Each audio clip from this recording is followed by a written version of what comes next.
Et nous reprenons pour cette deuxième table ronde de la matinée, deuxième panel, avec, vous allez voir, des sujets très différents et des interlocuteurs aussi tout aussi passionnés et précis dans ce qu'ils vont raconter. Autour de la stratégie customer-centric, parce qu'en gros c'est très compliqué de faire la stratégie customer-centric entre les nouvelles offres, les nouveaux parcours d'achat. On l'a vu juste avant dans la première table ronde, nouveaux parcours, nouveaux parcours d'achat, nouvelles données, enfin énormément de données, dialogue avec les clients, et puis bien sûr le système d'information, parler de legacy, comment mettre en place les outils. Bref, il y a beaucoup de choses, et puis il y a l'humain, bien sûr. C'est ce qu'a dit tout à l'heure Jean-Sébastien de NP6 en introduction, l'humain qui peut être un frein des fois, ou peut être un accélérateur, et il faut arriver à l'impliquer. En clair, toutes ces problématiques autour de l'évolution des métiers, des systèmes d'information, autour d'une dimension, d'une stratégie customer-centric, c'est le sujet de notre deuxième table ronde ce matin, avec 4 invités.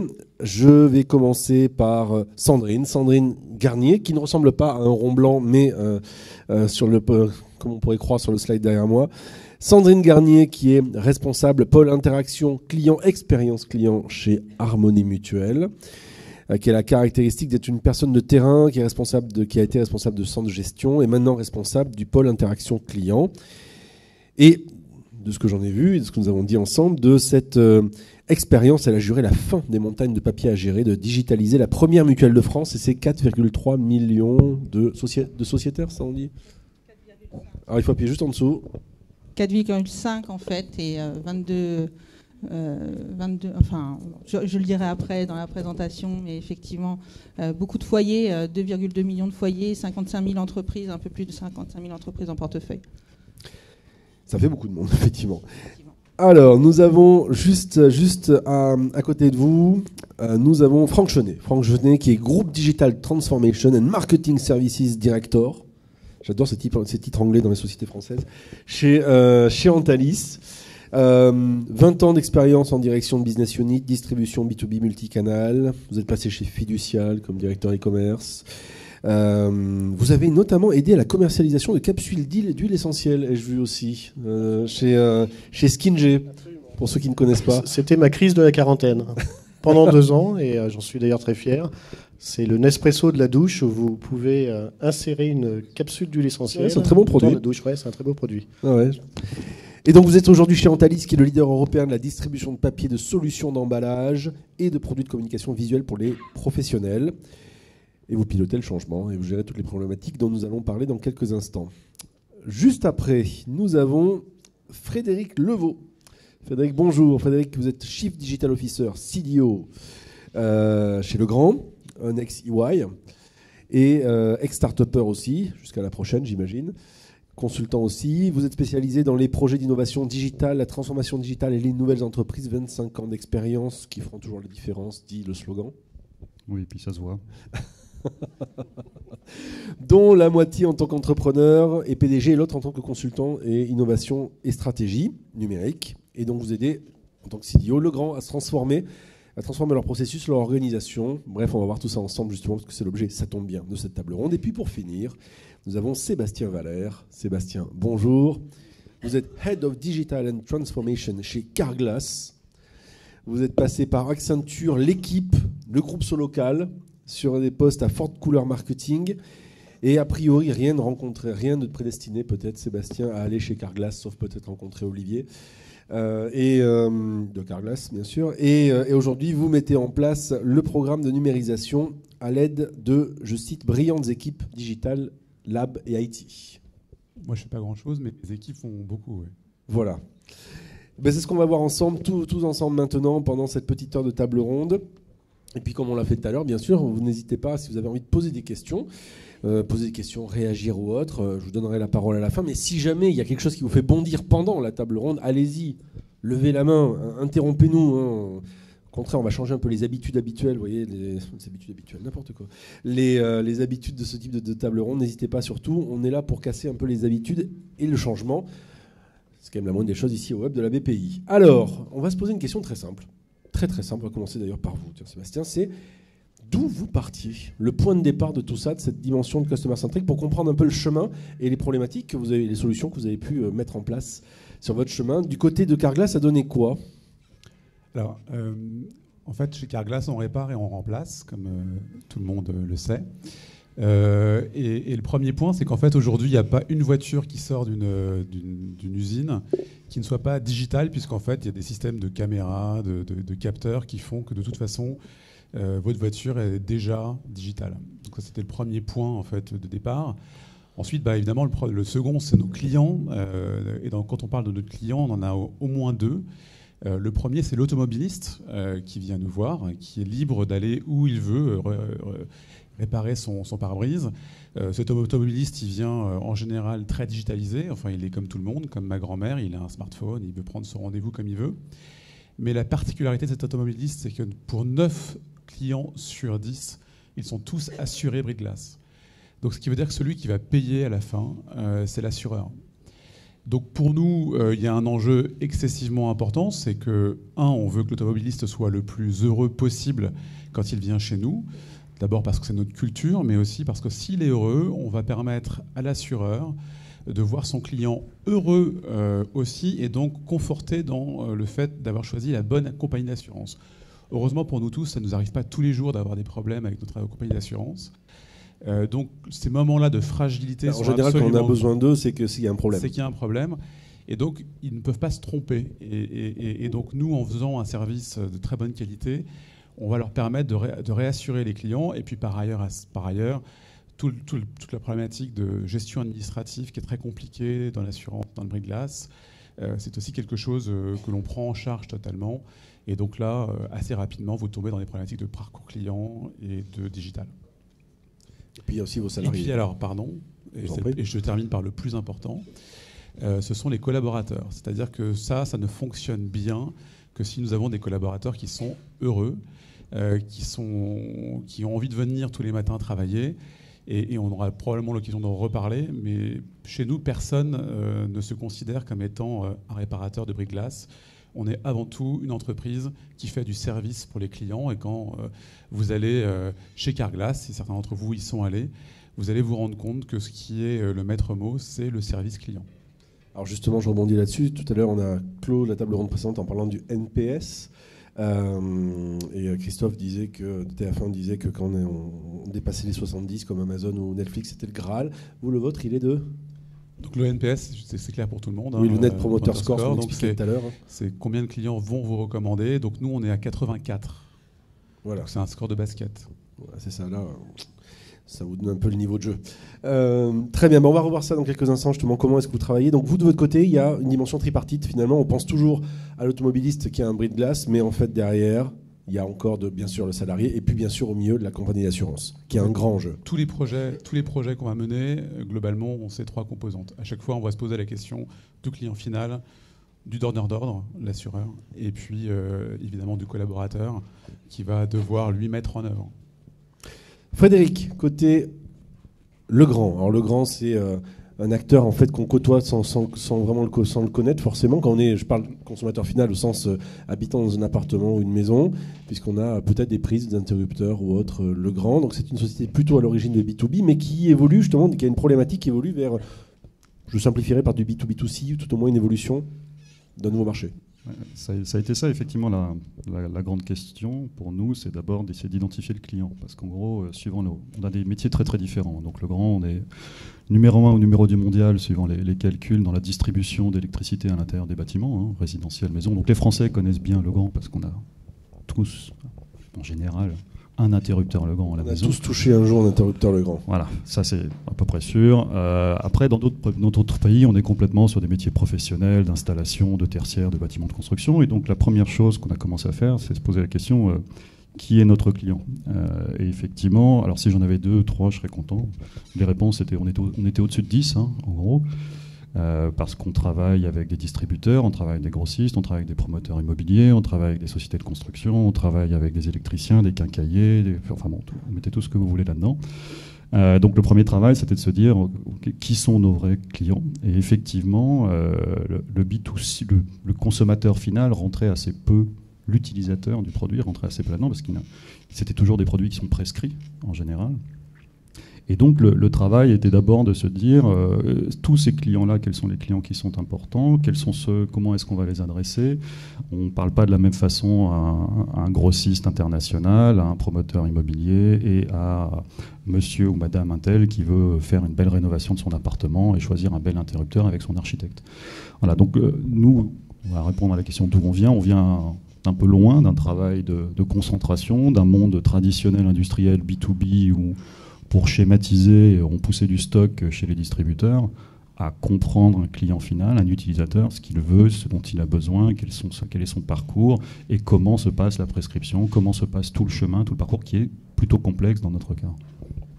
On va voir après comment vous avez fait votre évolution justement customer centric. Sandrine, alors vous de votre côté, du côté d'Harmonie Mutuelle, même question finalement, quel a été votre point de départ? Vous disiez, vous venez du terrain, vous avez été responsable de centre pendant 10 ans. Depuis quand Harmonie Mutuelle s'est lancée dans sa révolution? Alors en fait, on s'est énoncé quelques grands chiffres tout à l'heure, 4,5 millions de personnes, ça fait beaucoup. 2,2 millions de foyers, ça fait pas mal non plus. Et pour autant, on est tout jeune sur ce périmètre-là. Aujourd'hui, on est la première mutuelle de France. Avant 2013, on n'était pas du tout là, puisqu'avant 2013, on n'existait pas en tant qu'Harmonie Mutuelle. On existait en tant que plein de petites mutuelles qu'on fusionnait ensemble. Donc on a fait fusionner ensemble des mutuelles qui étaient soit départementales, soit régionales, donc avec des implantations très localisées. Et on a formé la première mutuelle de France. Donc forcément, c'est un grand déclencheur avec des ambitions, une ambition forte. Quand on se dit on devient la première mutuelle de France, ça veut dire quoi? Ça veut dire qu'on croit en notre modèle. Donc une mutuelle, c'est pas une compagnie d'assurance. Donc c'est un modèle vraiment très spécifique qui se trouve être administré par ses propres adhérents. Donc quand on parle du client, pour le coup, là, ça change un peu la donne. Ce sont eux qui nous administrent. Et puis c'était aussi une grande ambition, c'est de se dire on veut devenir un acteur majeur de la santé en France. Aujourd'hui, c'est pas encore tout à fait le cas. Néanmoins, quand on discute de reste à charge zéro, je pense que vous en avez tous entendu parler, de la possibilité de résilier son contrat en cours d'année pour une complémentaire santé. Toutes ces petites nouveautés, on est invité au ministère maintenant. Donc oui, on est en bonne voie pour arriver à être entendu et reconnu. Et pour autant, il y avait déjà une histoire forte, et l'adhérent était déjà là comme étant celui qui nous administre, et donc une clé importante. Pour autant, penser adhérent, c'est pas penser client. Et donc, quand on devient la première mutuelle de France, on ne peut pas se dire qu'on doit rester comme on est et que tout va bien. Au contraire, ça a été une grande remise en question sur notre façon de fonctionner et la volonté réelle de se dire maintenant, on n'a plus le choix, on doit travailler client. Voilà le début, le tout début de l'histoire. Des fois, dans un domaine mutualiste, peut être vu comme le client. Alors effectivement, ne serait-ce que le mot, voilà, il y a encore des collaborateurs qu'ose pas l'employé. C'est comme les mots, il y en a quelques-uns comme ça, performance, qualité de service. Non, ça fait très peur parce qu'effectivement, culturellement, on n'était pas là-dedans. Et une des difficultés peut être d'expliquer aux collaborateurs qu'on n'y est pas en fait, on n'est pas arrivé à destination, loin de là, et que oui, on a fait très bien jusqu'à maintenant. Par contre, quand on a la taille que l'on a aujourd'hui, ça peut plus suffire. Donc voilà notre point de départ de la réflexion, de la transformation. C'est une fusion avec des ambitions politiques, puisqu'effectivement, on veut être un acteur majeur de la santé en France parce qu'on a des valeurs à porter et à défendre. Et on est aussi là pour faire du business, et ça non plus, c'est plus un gros mot chez nous. On doit faire du business, et pour ça, ça veut dire quoi? Ça veut dire garder nos clients en portefeuille. Donc, historiquement, je vous l'ai expliqué, on était très implanté sur certains territoires. Il y a des zones où on couvre une très grande majorité de la population parce qu'on est là depuis toujours. Et puis, il y a des zones de conquête où on ne nous connaît pas. Alors, ça peut être, on peut se dire, la région parisienne, c'est un bon exemple. On peut se dire tout le Nord, parce qu'en l'occurrence, nous, on n'était pas implantés dans le Nord de la France, et pour autant, on y va. On est France entière, et donc on doit aller chercher du client. Quand on se dit ça, pour le coup, oui, ça change un peu les métiers, les outils et nos besoins. C'est ce qu'on va voir dans quelques instants. Franck, on va finir avec ce tour de table sur les aspects d'où est-ce que vous partez. Alors, pour être tout à fait honnête, quand on a préparé cette table ronde, Antalis, je ne connaissais pas, et puis d'un seul coup, je découvre qu'on est un champion mondial. Antalis, c'est beaucoup de choses, c'est beaucoup d'activités. Rassure-toi, personne ne connaît Antalis ici. Donc, je vais un peu vous éclairer. Donc, nous, on a deux éléments déclencheurs. Le premier, c'est le marché. On a un marché qui est en pleine mutation mondiale, notamment sur le papier. Et le deuxième élément déclencheur, c'est un constat que d'être un distributeur B2B aujourd'hui, ça ne suffit pas, ou alors ça ne suffit plus. Donc on est forcément dans l'apport de valeur ajoutée, dans la relation du cycle de vie du client. Donc je vous donne sur le premier point du marché des éléments de contexte. Le papier, donc nous on est leader mondial sur le papier, on a un groupe de 2,3 milliards présent dans 41 pays, ce qui aura son importance dans la suite de nos discussions sur l'évolution digitale du groupe. Donc nous on a une dépendance de 65% de notre chiffre sur le papier. Alors le papier c'est un marché qui est en baisse structurelle depuis 10 ans. Donc c'est un marché qu'il faut réinventer avec beaucoup de consolidation, d'acquisition. Donc c'est un marché qui aujourd'hui bouge beaucoup et qui a une raréfaction sur certains produits qui forcent les distributeurs historiques à se repositionner. À l'inverse, sur l'emballage et la communication visuelle, nous sommes sur des marchés en croissance, là aussi en mutation. Vous connaissez tout le débat en ce moment de l'emballage plastique versus l'emballage papier. On parle même maintenant d'emballage vegan. On s'accroche à nos sièges.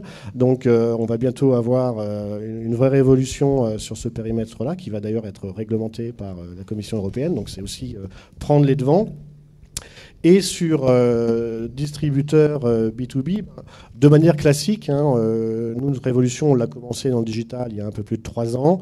On est clairement sur le cas d'évolution culturelle. On se retrouve au carrefour d'un marketing produit qui passe au marketing client, d'une gestion de projets IT à une gestion de projets digitaux transverses. Et surtout, on travaille sur un périmètre de valorisation de la relation client autour de personas, de count-based marketing, des notions qui, chez Antalis, n'existaient pas il y a 1 an et demi. Donc en clair, c'est plus un logisticien en tant que tel. Oui, tu as raison de le rappeler parce que quand moi je suis entré dans le groupe, si j'écoutais la description de nos métiers par les anciens qui sont là depuis 15-20 ans, j'avais effectivement l'impression de travailler pour un transporteur qui bougeait des palettes d'un entrepôt à un client. Et là, on est vraiment dans un repositionnement de l'ADN du groupe et de la prise de conscience aussi du potentiel que le digital offre dans cette relation.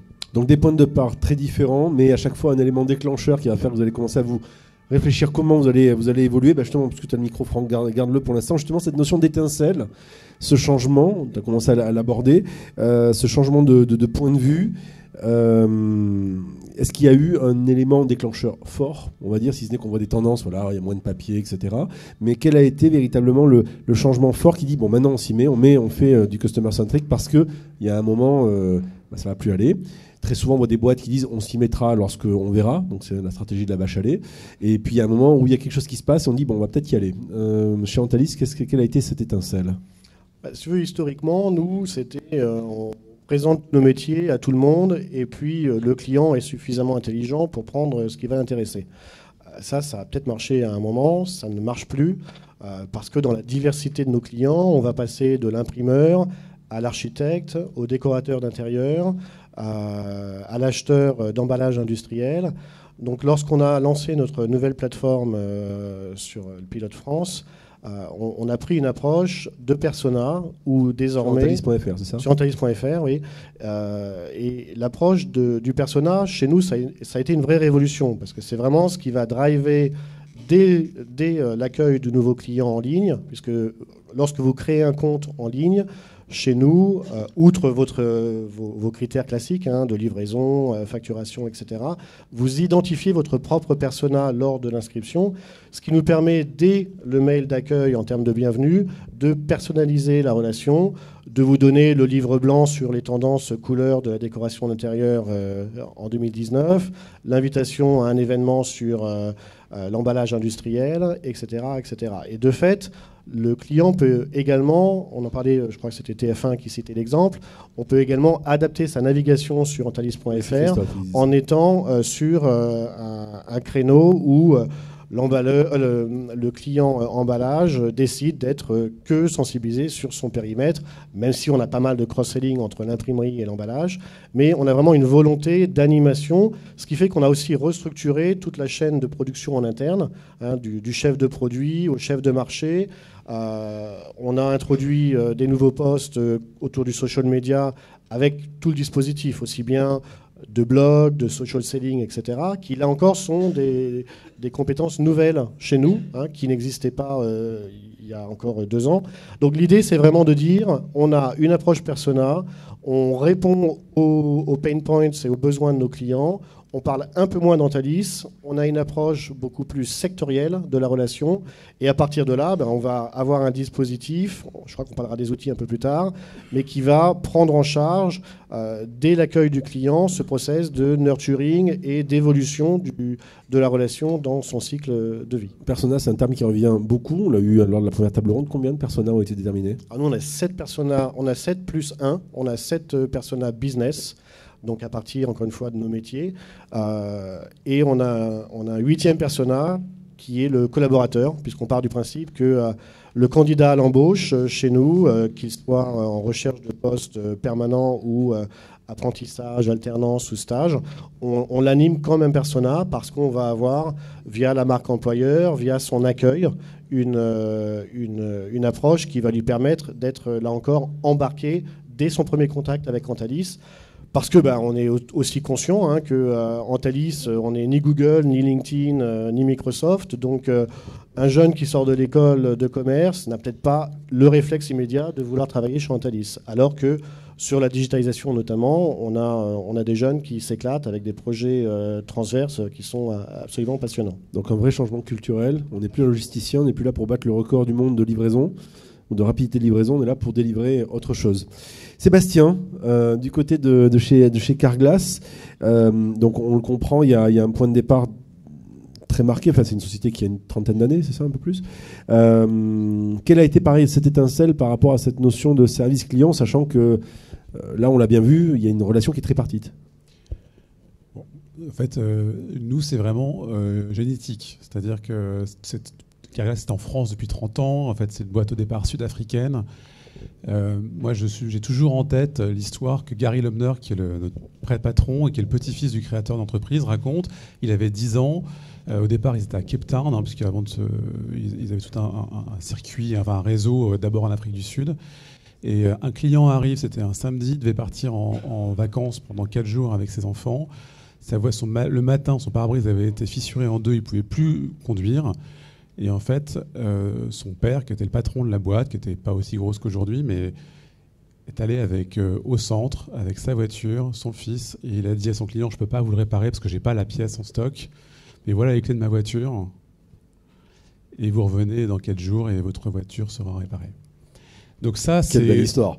Et ça, en fait, c'est vraiment le fondement de l'entreprise. C'est-à-dire que un client a un problème, tout le monde s'arrête pour gérer le problème du client, et quand vous allez dans un centre, réellement, ça se ressent. Alors après, évidemment, aujourd'hui, donc c'est un terreau très facile et très favorable quand on fait mon job, parce que forcément, c'est facile. Alors aujourd'hui, les responsables de centre ne filent pas forcément leur voiture. Pas mais toujours, ils peuvent le faire. Mais ils ont au cœur cette réflexion. Voilà, donc nous maintenant, aujourd'hui, nos problématiques, elles sont évidemment autour de la multicanalité, parce que prendre un rendez-vous pour un bris-glace, c'est quelque chose qui est assez compliqué, parce qu'il y a des assurances notamment, et donc on a des échanges entre nous, il y a des problèmes de pièces, etc. Et donc c'est souvent que vous allez commencer sur votre parcours sur un canal, et puis vous allez le terminer sur un deuxième. Donc pour nous, par exemple, arriver à comprendre ce qui se passe d'un canal sur un autre, arriver à mesurer qui passe sur un canal sur un autre, ça paraît bête, mais c'est quelque chose qui est compliqué à faire et sur lequel on s'est beaucoup attaché.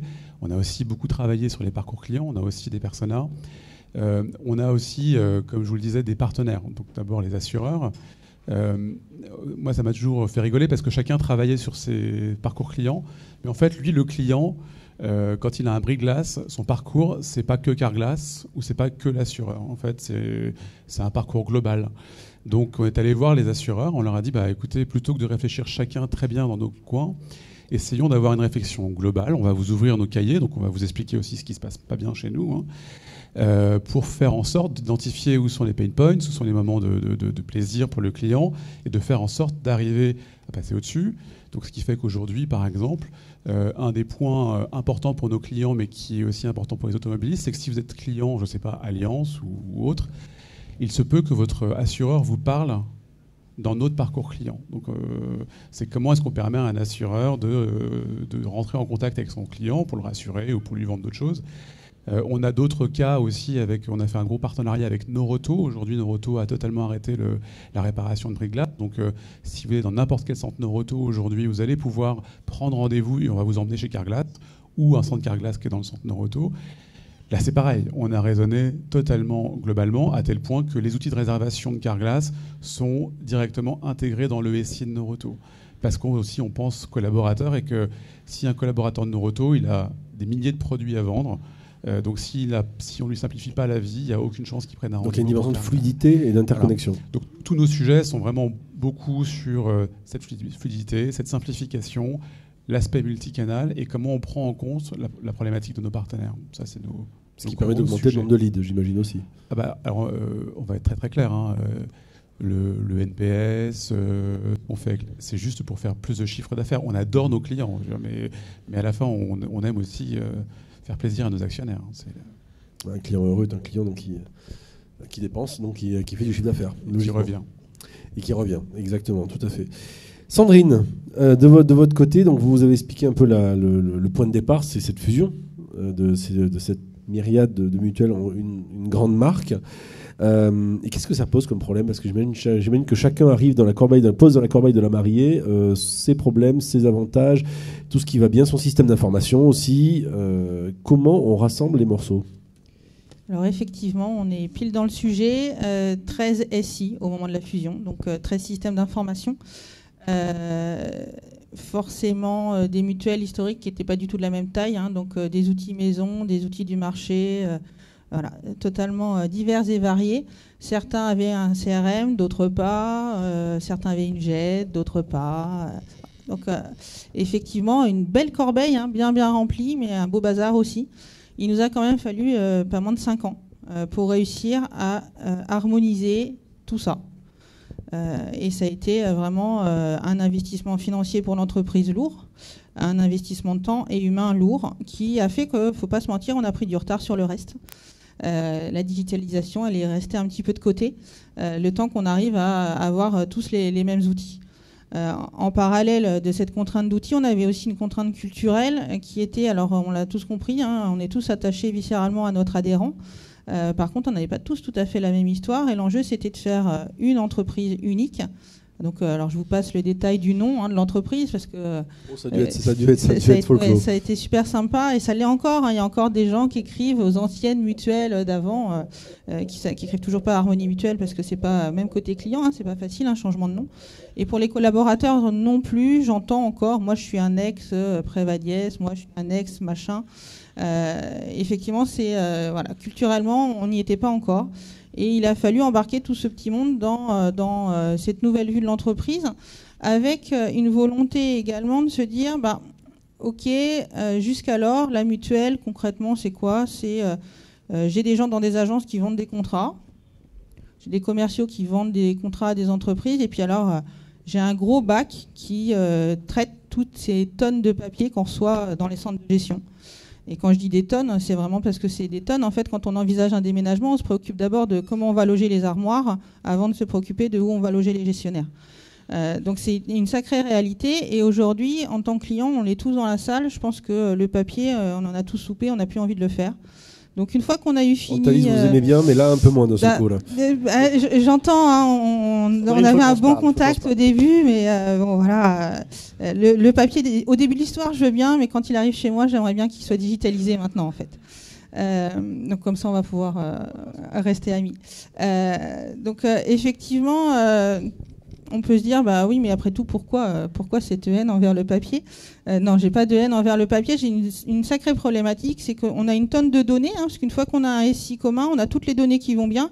On est sur un secteur d'activité où, pour le coup, on a de la donnée très fine, où on sait à peu près tout de nos clients en termes de vie perso. Donc, je ne vais pas parler RGPD parce que voilà, ce n'est pas le sujet du jour, mais on pourrait aussi en échanger. On sait beaucoup de choses, sauf que, on le sait dans nos armoires en fait. Donc, comment on fait pour mutualiser tout ça? Comment on fait pour avoir une QS identique, quel que soit le lieu où le document est envoyé? Comment on fait pour donner une vue à nos téléconseillers, nos conseillers? On n'avait rien qui nous permettait de faire tout ça. Donc, la transformation au cœur, pour nous, elle avait deux axes. Elle avait un axe business. On a besoin de traiter nos adhérents de la même façon, quel que soit leur lieu d'habitation et où ils envoient leurs documents.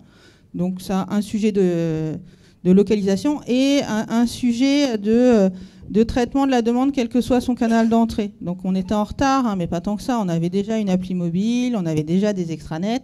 C'était pas fabuleux, mais on avait tout ça. Et du coup, on pouvait se retrouver à avoir une demande d'un client qui arrivait par 7 canaux différents. C'était assez chouette, hein, un courrier, un mail, une petite poste sur l'extranet, un post sur l'app, je téléphone et je passe en agence.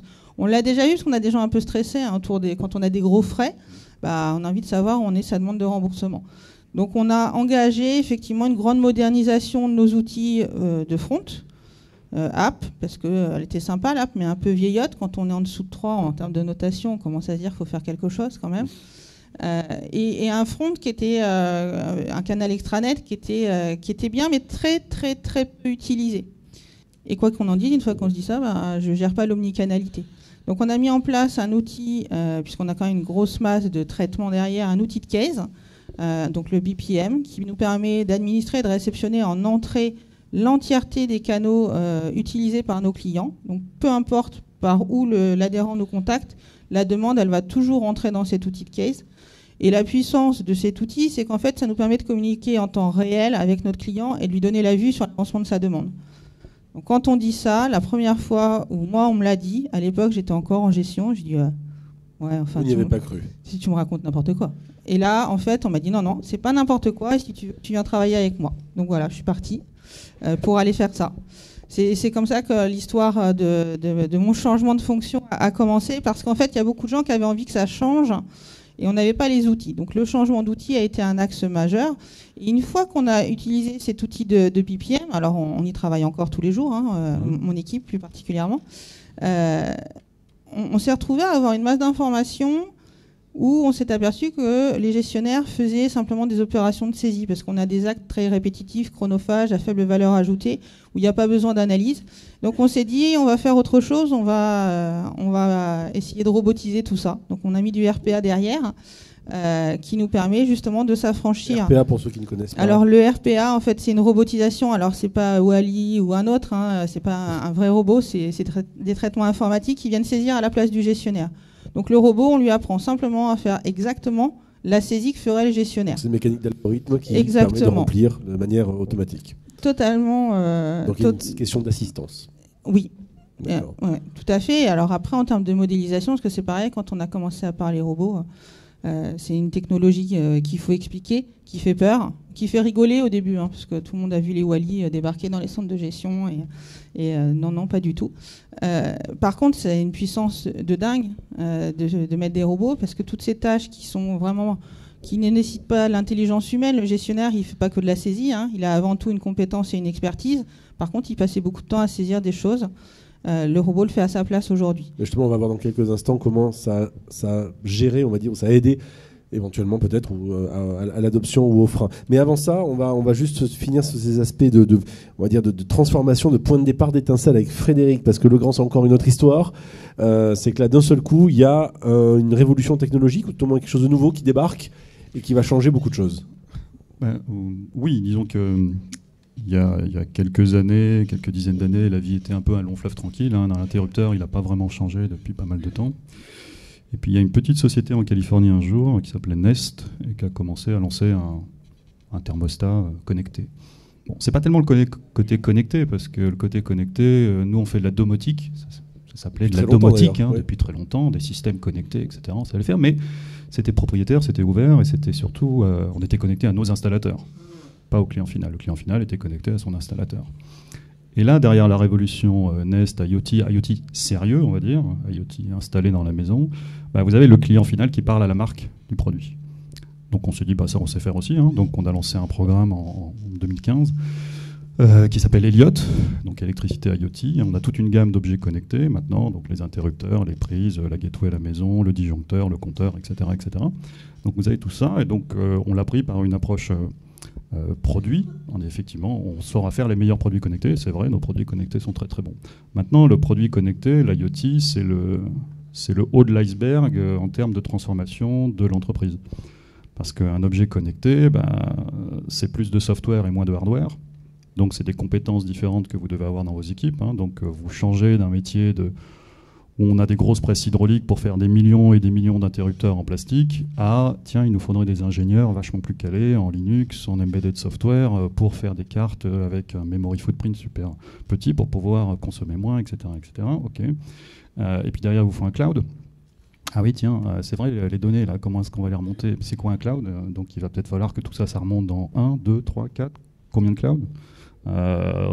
Intégrer ces données. Ensuite, une fois qu'on a ces données, qu'est-ce qu'on en fait? Nous, on n'a pas l'habitude d'avoir des données de nos clients finaux. Le fait que vous appuyez sur un interrupteur, qu'est-ce que ça veut dire? Qu'est-ce que j'en fais? Donc tout le travail d'analyse, tout le travail de traitement de ces données IoT, ça c'était aussi un sujet complètement nouveau. Donc des changements de compétences, des changements de... Mais c'est la responsabilité de qui dans l'entreprise? De dire, c'est du software, oui, mais c'est du software. Est-ce que c'est la prod? Est-ce que c'est le front? Est-ce que c'est le back? Et puis tout d'un coup, les clients, ils commencent à vous parler aussi. Le client final commence à aller sur les réseaux sociaux, ça ne marche pas, comment je fais? Non, un chien, appelle ton électricien, non, celui-là, je l'ai installé tout seul.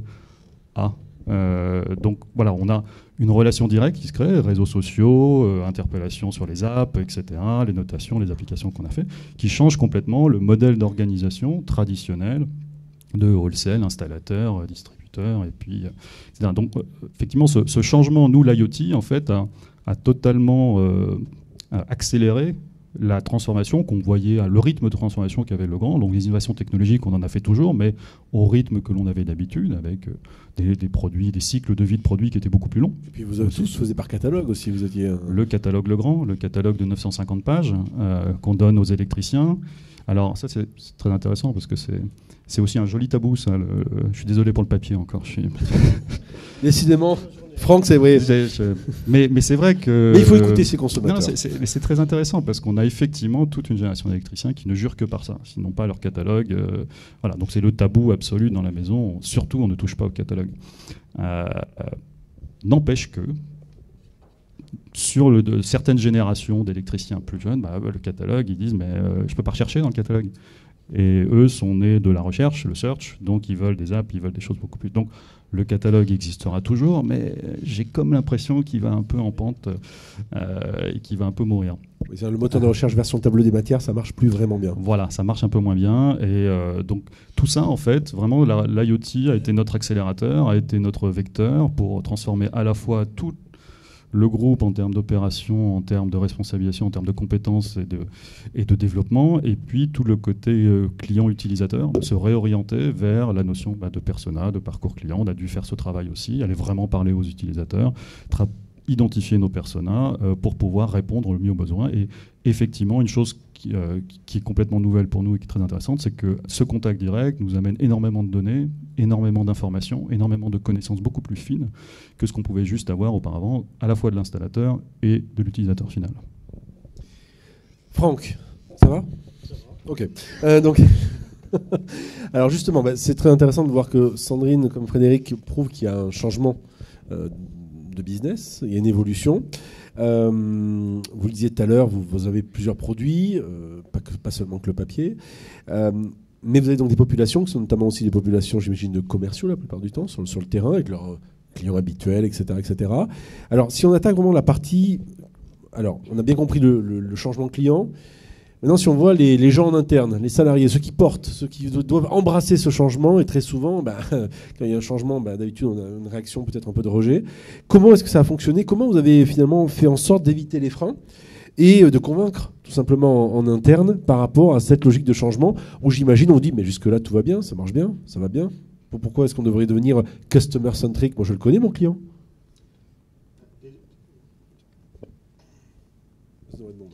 Déjà, faut vraiment commencer par une prise de conscience, parce que je crois que beaucoup de boîtes se lancent dans la digitalisation par mode, tendance, etc.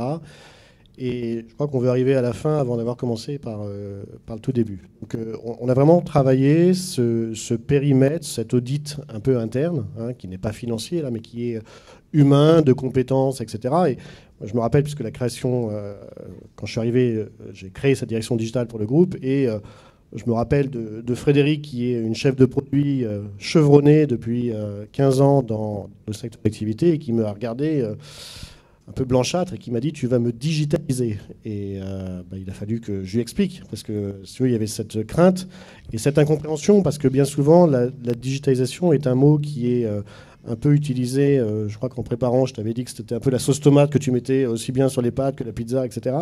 Et je crois qu'on est vraiment dans une prise de conscience que la digitalisation est un axe supplémentaire et complémentaire à l'expertise métier. Donc déjà, là, on a créé une zone de confort, de réassurance, comme quoi on était plutôt à booster l'existant et non pas à remettre en cause les fondamentaux et des compétences et du savoir-faire métier. C'est un peu que les robots de Sandrine, l'objectif, c'est pas de vous remplacer, mais c'est de vous aider, de vous accompagner. Absolument.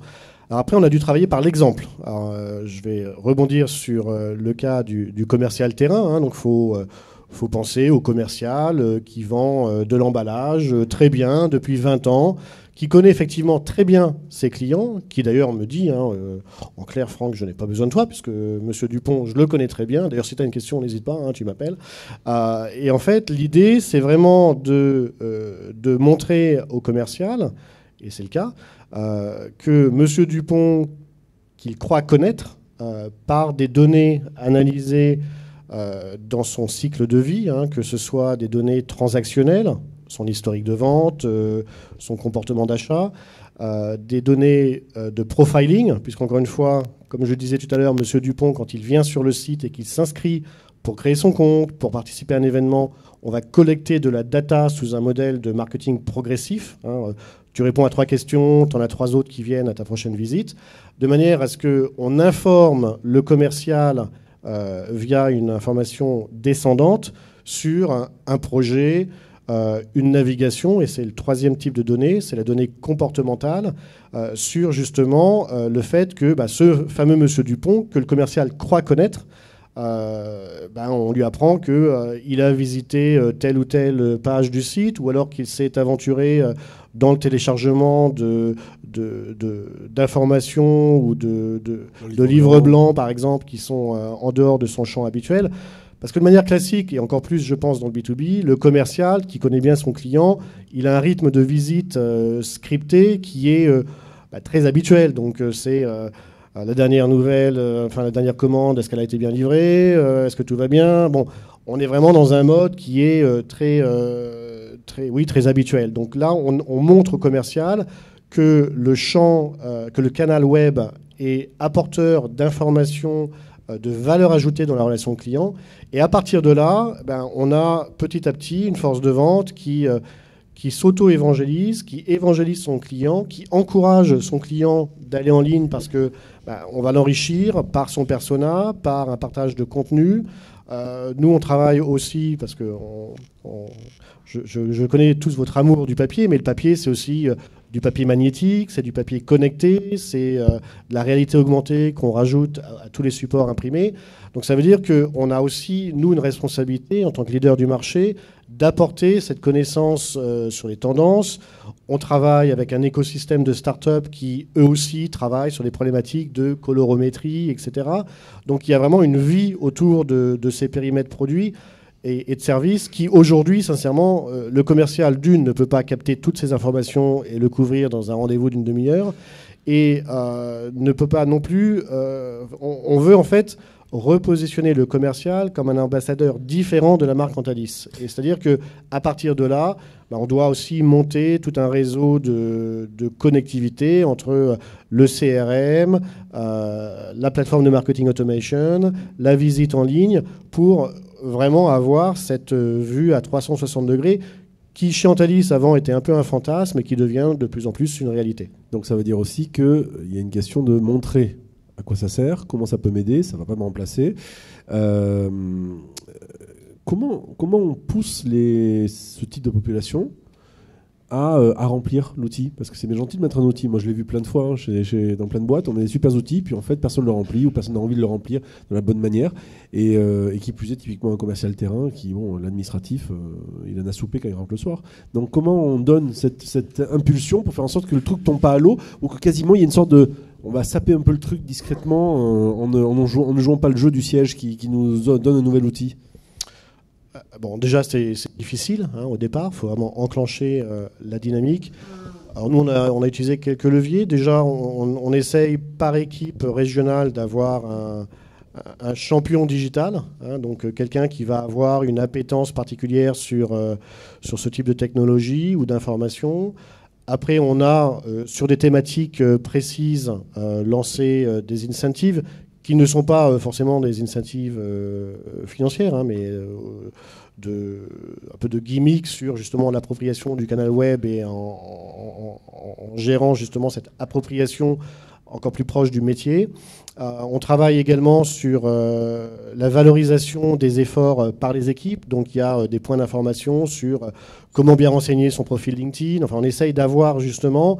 On essaye de ne pas limiter le discours auprès de la force de vente sur le web égale strictement contraintes administratives de remplissage et d'e-commerce. On est aussi sur la relation plus soft avec, encore une fois, un écosystème qui est de plus en plus donnant-donnant. Je termine mon exemple. Prenez un commercial emballage qui a développé via une licence Navigator son social selling et son portefeuille de prospects et de clients. Celui qui a bien compris le système va aussi comprendre que l'information descendante en termes de inbound marketing et de content va lui permettre d'enrichir cette relation jusqu'au prochain rendez-vous, jusqu'à la prochaine opportunité de devis, alors qu'avant, il avait développé son LinkedIn, mais il avait un coup de la formation sur la communication visuelle, un coup sur du papier, et on forçait le commercial en fait à il se décourageait potentiellement parce qu'il n'avait pas l'information de son secteur pour ses personas qui n'était pas pertinente tout le temps et à tout moment. Voilà. Donc une stratégie du changement qui s'appuie sur l'usage et de la compréhension et puis et l'exemple surtout. Et de l'exemple à valoriser est très important. Sandrine, les robots, alors justement, ces algorithmes pour aider à l'accompagnement et on va dire au remplissage de certains formulaires, bref, tout ce qui est administratif, tout ça. Comment vous avez implémenté ça? Comment vous avez fait en sorte justement de gagner l'adhésion d'une population donc très morcelée et qui avait des usages, j'imagine, très différents? Alors en fait, inévitablement, parce que je vais le dire rapidement, mais clairement c'est un choix d'entreprise.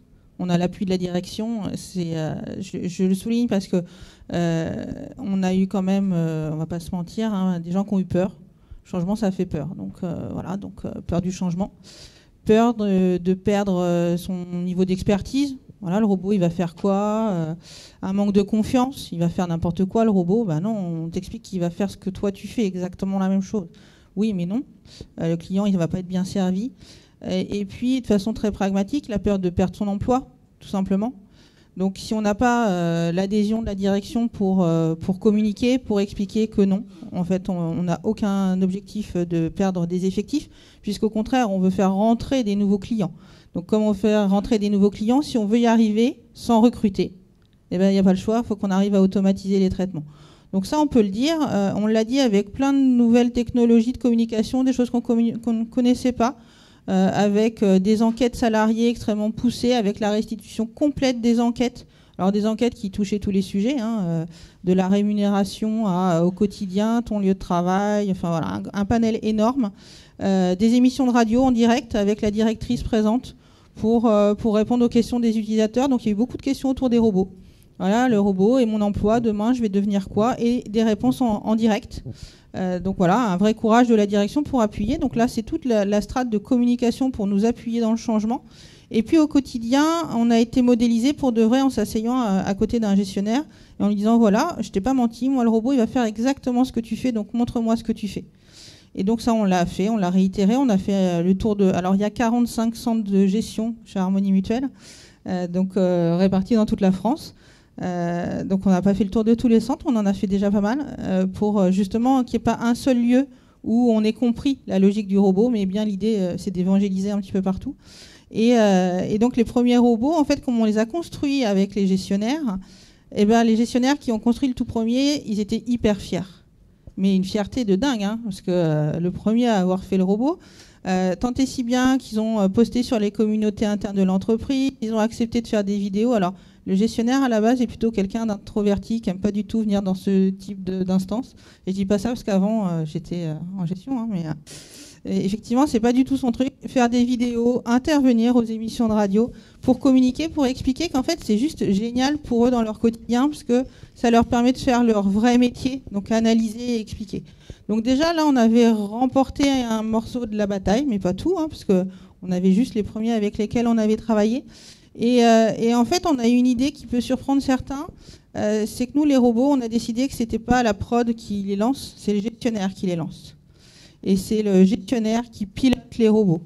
Donc concrètement, quand on fait rentrer 15 000 adhésions sur un contrat collectif vers le 14 novembre, alors ça, du coup, quand je dis ça, ça sent le vécu, parce que c'est ce qui est vraiment arrivé. Donc 15 000 nouveaux salariés à intégrer.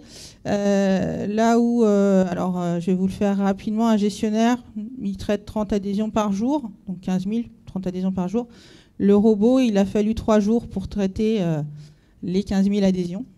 Donc forcément, on n'aurait jamais pu assurer cette qualité de service. Donc là, on a eu un beau coup de pub. Évidemment, ce n'est pas un robot tout seul, hein. On a aligné 70 robots pour pouvoir lancer tout ça. Et donc, c'est des gestionnaires qui les ont lancés. Parce qu'eux, ils ont vu les flux arriver. Ils ont pu piloter l'activité. Alors évidemment, on a un pôle données, hein, qui donne les outils pour piloter et lancer les robots correctement. Et c'est eux qui le font. Donc en fait, c'est devenu leur collègue de travail, en quelque sorte. Et ils travaillent avec le robot. Et donc c'est naturel, lorsque le robot ne peut pas traiter, parce que le robot il fait pas tout, hein, une fois encore, il fait ce qui est simple, donc il restitue la main au gestionnaire sur certaines demandes. En l'occurrence, si je reprends mon exemple, 20% des cas ne sont pas traités par le robot sur l'adhésion. Eh bien le gestionnaire, c'est naturel d'avoir la demande et il sait ce qu'il a à faire, parce qu'on l'inclut en plus dans l'outil de case. Donc pour le coup, il sait exactement où est-ce qu'il en est et qu'est-ce qu'il doit traiter. C'est devenu, ils travaillent ensemble.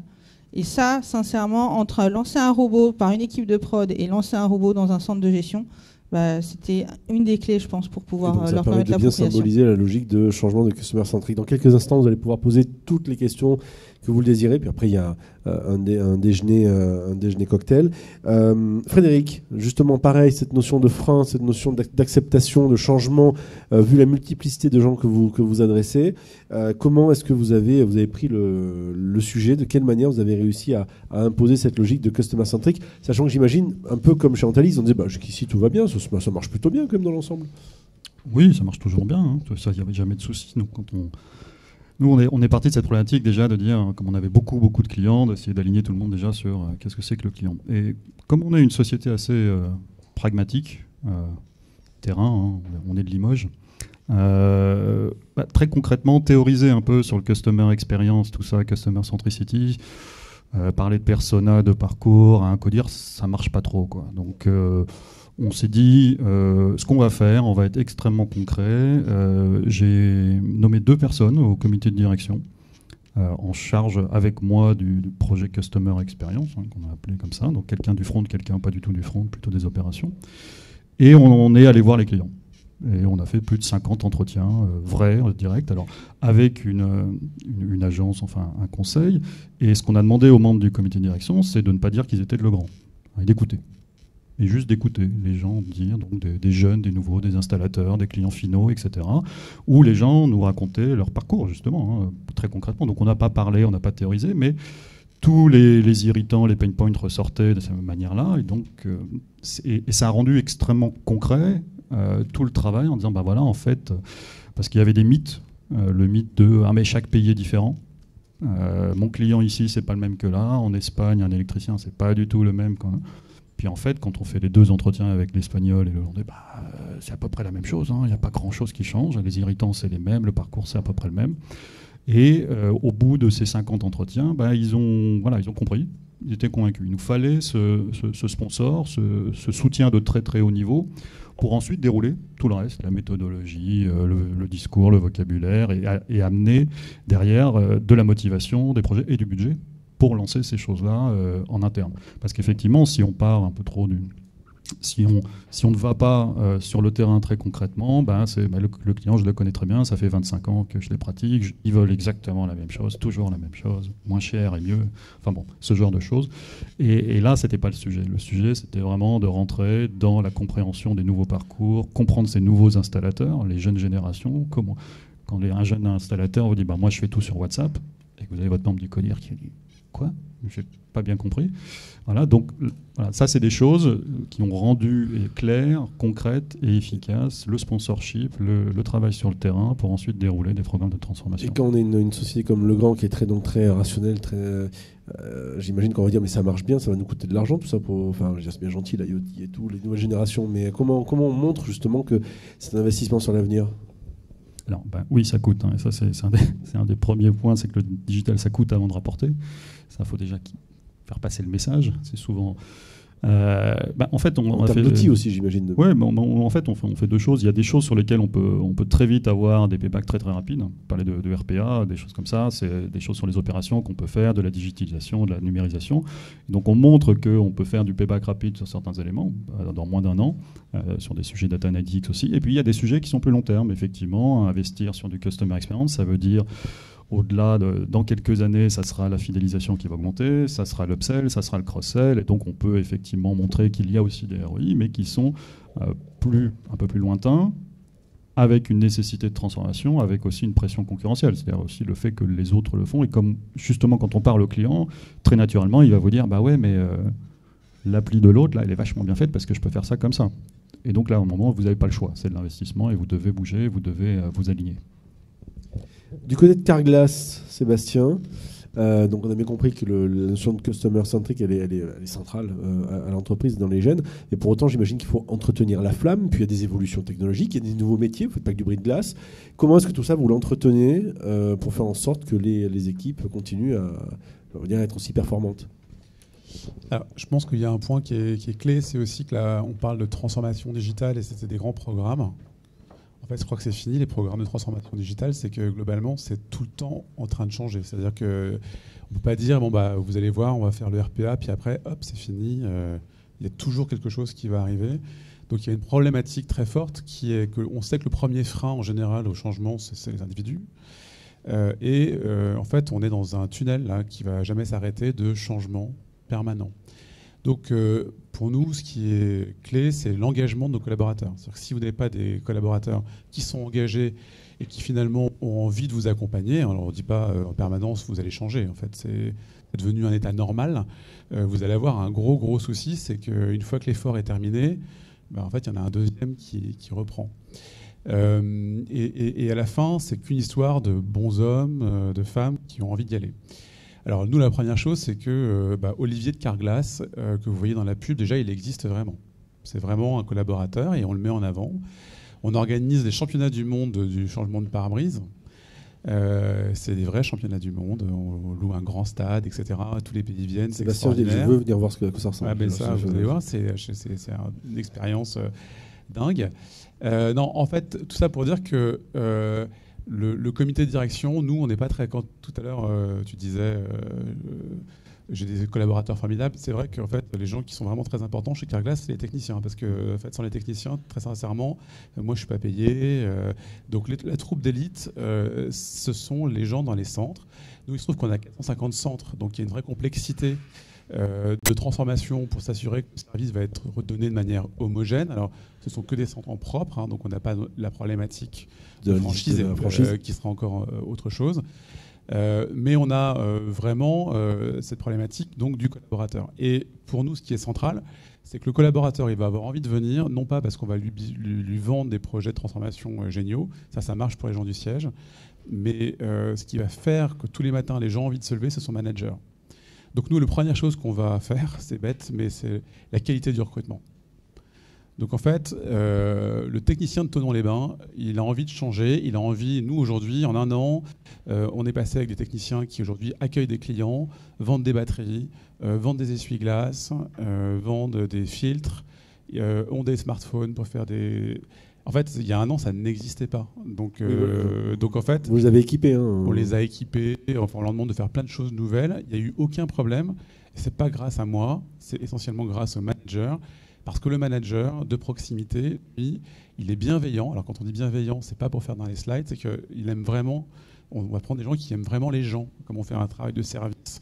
C'est bête, mais c'est quand même ce qui compte. Et la deuxième chose qu'on va lui demander, c'est aussi d'être en capacité de faire grandir ses équipes. On parle d'agilité, on n'en a pas parlé ce matin, c'est bizarre d'ailleurs, mais en fait l'agilité, c'est quand même le seul truc, c'est de donner plus de pouvoir aux gens qui savent faire, en fait, hein, et de faire en sorte que les patrons se reculent et que la décision locale, elle est probablement plus intelligente si le cadre a bien été défini au départ. Et donc c'est ce qu'on va demander à nos managers. Et c'est ça qui fait qu'aujourd'hui, nos collaborateurs sont hyper engagés. Et donc moi, je ne peux pas vous dire que j'ai des grosses difficultés. C'est qu'on a fait beaucoup de changements et qui sont très accompagnés par les managers de proximité, donc il faut qu'ils le comprennent. Nous aussi, là c'est pas du tout digital, hein, mais on a une radio. C'est bête, mais tous les mois, nous, comité de direction, on vient répondre à toutes les questions. Et on ne connaît pas les questions à l'avance. On vient expliquer la stratégie tous les mois. Et une fois par an, on vient rencontrer tous les collaborateurs dans des roadshows, mais tous les collaborateurs à qui on vient expliquer ce qu'on va faire. C'est la contrepartie de l'agilité. Et donc ça, je crois que c'est ce qui nous permet de pouvoir entreprendre des changements qui sont assez importants à notre petite échelle, hein, parce que Carglass, c'est pas non plus une très très grande entreprise en France, mais qui fait qu'on est rapide, hein, et que c'est aussi une des problématiques. En fait, j'ai pas 3 ans devant moi pour changer. Là, on part dans une nouvelle aventure qui est celle de la maison. On veut faire le Carglass de la maison, on n'a pas 10 ans devant nous. En tout cas, l'actionnaire, il ne nous dit pas vous avez 10 ans. Carglass de la maison, c'est je casse un carreau chez moi, je suis enfermé vitre. dehors, je casse une vitre, mais pas que, j'ai une fuite d'eau, quelqu'un vient et va régler le problème. Donc nous, moi je crois beaucoup que la transformation, elle est permanente, et pour la réussir, il faut que les outils fonctionnent, mais c'est presque... ça c'est nécessaire, mais il faut surtout que les gens aient envie de vous accompagner, et ce qui va faire que les gens vont avoir envie de vous accompagner, c'est qu'ils ont compris, et surtout que le matin, ils arrivent, ils sont contents de changer. Alors, on n'a peut-être pas parlé d'agilité ce matin, parce que peut-être que l'agilité est un état qui est une conséquence de tout ça, et pas un prérequis. Alors que très souvent, on parle de trucs en disant il faut être agile, oui, mais... Est-ce qu'il y a des questions, des réactions dans la salle à tout ce que mes intervenants, mes invités ont pu dire ce matin? Oui.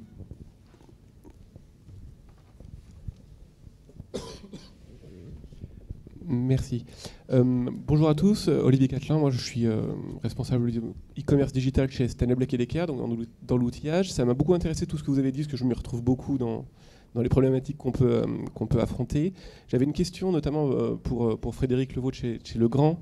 Je connais bien Legrand, je suis un ancien de chez Legrand. Je voulais savoir, en termes de digitalisation, maintenant que vous parlez directement à votre client final, comment vous avez réussi à digitaliser ou à accompagner vos distributeurs, vos installateurs dans cette transformation-là? Parce qu'aujourd'hui, finalement, la question simple, c'est de se dire, bon, vous le connaissez mieux que quiconque, vous avez les produits, vous avez la connaissance.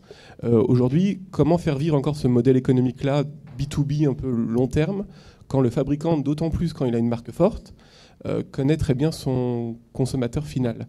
Et là, j'imagine qu'il y a pas mal de freins. Merci.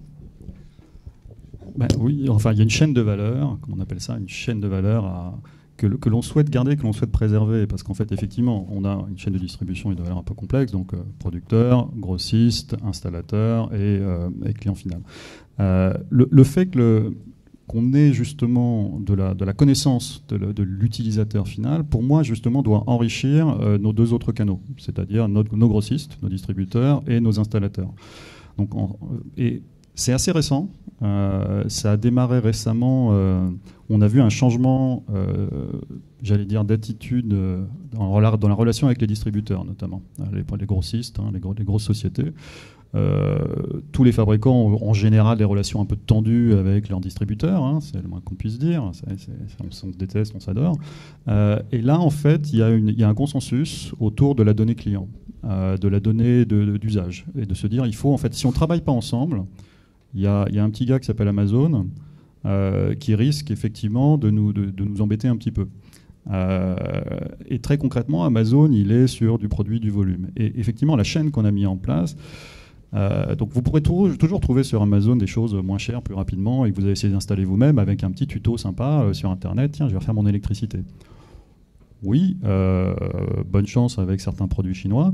Alors justement, nous, cette chaîne, avec des électriciens certifiés, le programme d'électriciens certifiés Legrand, de pouvoir les former, de pouvoir les équiper, et on fait énormément en fait, on utilise beaucoup la donnée de l'IoT pour les former à l'installation de l'IoT. En fait, on s'est rendu compte qu'il y avait une vraie boucle vertueuse. Au début, on leur disait, voilà, il y a des produits connectés, il faut absolument installer des produits connectés. Et la question, c'est pourquoi? Et effectivement, avec les données d'usage qu'on a récupérées, on est capable de dire, regardez, les gens, ils utilisent ça de telle manière, vous allez pouvoir faire tel type, vous, d'upsell, de cross-sell. Donc en fait, on utilise ces informations pour essayer d'enrichir la capacité de l'électricien, ses capacités techniques, ses capacités de vente et ses capacités de développement de son business. Donc il y a un gros aspect sur la formation des électriciens et les accompagner dans cette transformation-là, parce qu'on veut le garder, et nous, on est sur des produits prescrits et installés. On a une activité DIY un peu plus type Netatmo qu'on a racheté récemment pour faire ça, mais sur ces produits-là, on veut garder cette chaîne de valeur. Et avec les distributeurs, on est surtout sur un gros travail de partage de la donnée pour être aussi, voire plus performant que ce que Amazon peut faire en ayant uniquement des canaux B2C, B2B et Marketplace. Donc ça a démarré il y a à peu près 2 ans, ce travail-là, et c'est un des gros vecteurs de notre transformation. Oui. Et on pense que le marché, il y aura toujours un marché direct to consumer pour tout ce qui est self-install. C'est-à-dire si je peux l'installer moi-même, effectivement, je vais aller chez Leroy Merlin, je vais aller acheter chez Netatmo et je vais l'installer. Mais il y a quand même une grosse partie du business où on fait toujours confiance à un professionnel, on a des normes, il y a de la sécurité. Enfin, il ne faudrait pas que ça prenne le feu non plus. Voilà. D'autres questions, réactions? Oui.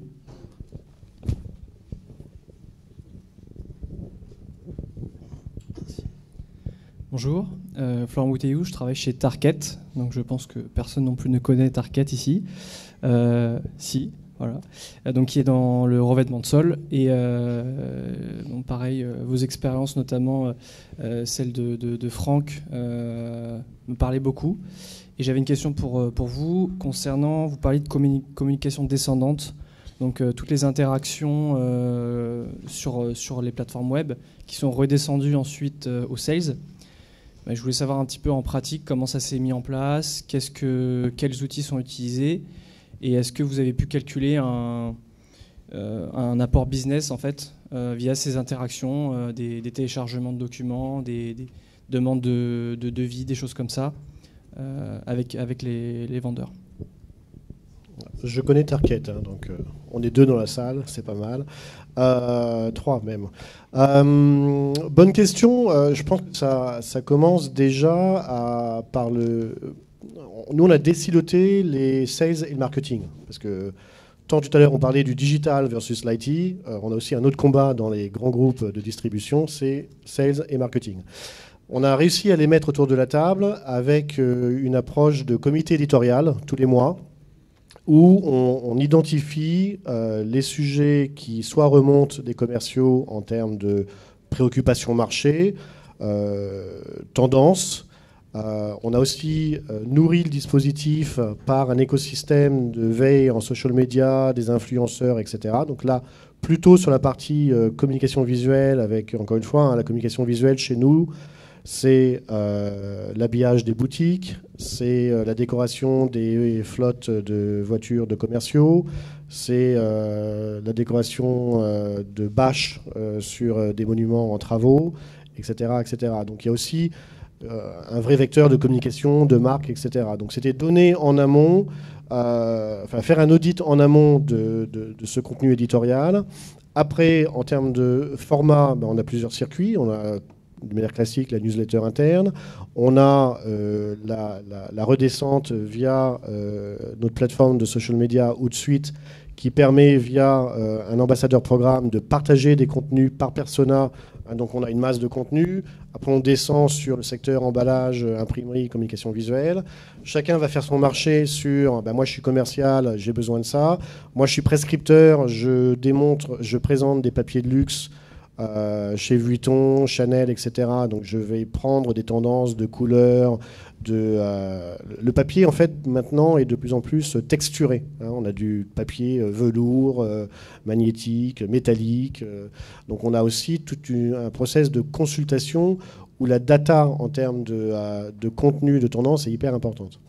Et le challenge, et c'est là où on en est aujourd'hui, c'est de faire remonter ces informations. Parce que nous, on veut que l'ascenseur réalimente le comité éditorial pour simplement avoir un process de validation, de pertinence, d'ajustement du curseur. Parce qu'au départ, bien sûr, on parlait beaucoup d'Antalis. On était très... parce que la boîte, en général, aime la boîte. Donc, on parlait un peu moins de ce besoin client. Et on a dû apprendre également à intégrer des informations qu'on appelait un peu collatérales dans l'écosystème, où on nourrissait également les commerciaux sur des données qui ne sont même pas forcément sur de la donnée d'entreprise ou marché.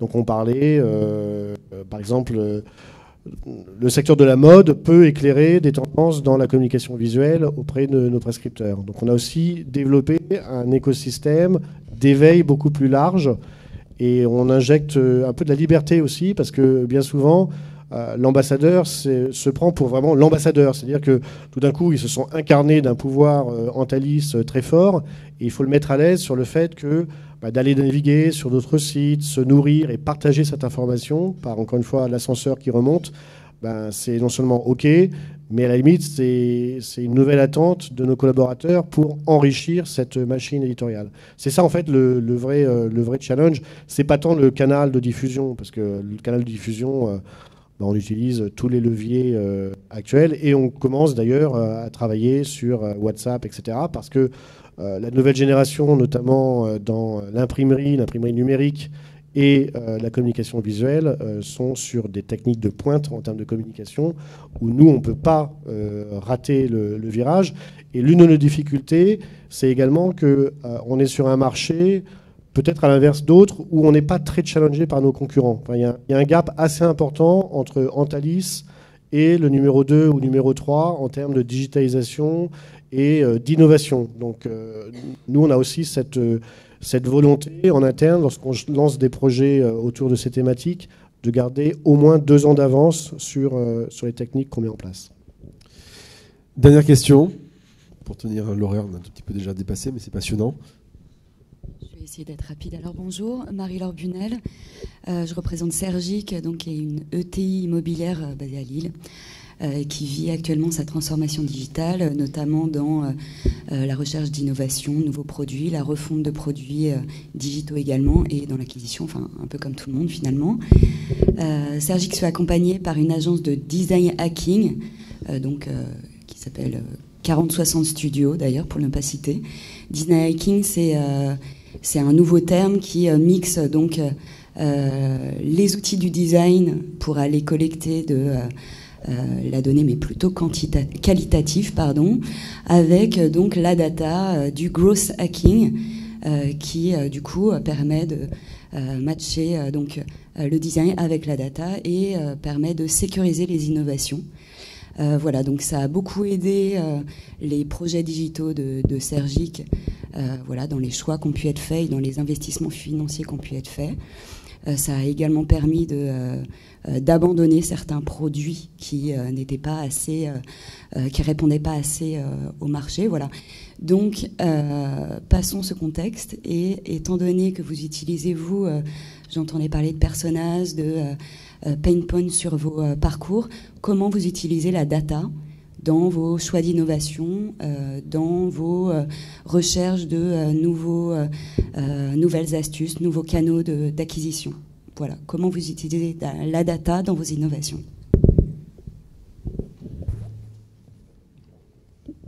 Je garde la main 2 secondes. Nous, on a décidé, il y a 1 an et demi, de mettre l'offre de service sous la direction digitale du groupe. Donc, je m'en occupe également, avec une vraie volonté qui était de dire que l'innovation doit le plus possible passer par le digital, dans un groupe qui, d'un point de vue positionnement, était anciennement plutôt traditionnel par rapport à sa définition de nouveaux services. Et la deuxième volonté, c'était de monétiser le plus possible cette offre de service via nos leviers digitaux, web et réseaux autres que le web. Et encore une fois, je crois que je l'ai cité en introduction, on travaille avec un réseau de start-up, puisqu'il y a des start-up qui travaillent également dans le monde du papier, de la gestion de la couleur, etc. Et là, on vient de lancer 2 partenariats, l'un sur la réalité augmentée, tout support imprimé où vous pouvez faire vivre tous vos documents, et une device qui se greffe à un téléphone portable pour analyser très précisément la couleur, qui est important parce qu'un décorateur d'intérieur, par exemple, qui veut matcher précisément la moquette avec la couverture des sièges ou d'un hôtel, par exemple, peut le faire avec une précision inégalée, qui est une innovation mondiale d'une start-up française qui gère toute la colorimétrie de la chaîne graphique de bout en bout, y compris d'impression. Et donc ça veut dire aussi que quand on a la volonté, et je pense que c'est aussi sur des projets, pas que de transformation de business model, quand on a une volonté du top sur cette dynamique d'innovation, de positionnement, je crois que quand on cherche, on trouve. Et en y associant nos marchés et nos personas, justement, on arrive à apporter des solutions nouvelles qui, justement, vont renouveler notre offre et, de fait, garder notre position de leader sur le marché. Si je peux vous donner un exemple très, très concret de la façon dont on a utilisé de la data. Vous savez, on commercialise des portiers vidéo. Donc, c'est le truc, vous sonnez, et puis chez les gens vous voient. Et notre premier portier connecté qu'on a mis en place, qu'on a vendu, commercialisé, et les premières données de remontée d'usage, on voyait que l'usage numéro 1 de ce portier vidéo, c'est pas d'ouvrir la porte, c'est de regarder dehors. En fait, les gens n'attendent pas qu'on sonne, ils activent la caméra, ils veulent voir ce qui se passe dans la rue. Donc, au début, on s'est dit, mais ça n'a pas de sens, on vend des trucs pour ouvrir les portes. Et en fait, c'est énormément d'enseignements pour revoir complètement le produit. Ça veut dire quoi? Ça veut dire que la qualité de la caméra est extrêmement importante. Les gens veulent regarder dehors, donc ils veulent avoir une rotation de leur visualisation. Ils veulent pouvoir zoomer, ils veulent pouvoir reconnaître des gens. Ils ont entendu des bruits, ils veulent pouvoir être alertés. Donc ça vous donne énormément, une petite information comme ça, qui était la fonctionnalité numéro 1. On se demandait même, et ça c'est des vrais arbitrages R&D, de dire qu'est-ce qu'on met comme capteur dans le produit. Et bien sûr, nous, digital marketing, on veut en mettre un max. Et ça coûte, donc on fait des arbitrages. Mais là, cet enseignement-là, on sait qu'on va avoir une différenciation dans nos produits pour les 10 années qui viennent. Et peut-être que ça va évoluer parce que la donnée va faire changer encore les choses. Donc des petites choses qui peuvent pas paraître insignifiantes, un petit capteur ou d'avoir mis ce petit bout de code qui nous permettait d'avoir cette information, avoir des conséquences énormes sur la ligne de produits du groupe dans les années à venir. Eh bien écoutez, je vous propose, si vous avez envie de discuter avec eux, vous pourrez les retrouver dans quelques instants au buffet qui vient d'être installé au fond de la salle. Merci à vous de cette attente, de votre écoute, pardon, et merci de cette attente au sens où on a un tout petit peu débordé au niveau de l'horaire. Franck, Sandrine, Frédéric, Sébastien, merci de vos témoignages très très riches, vous pouvez les applaudir.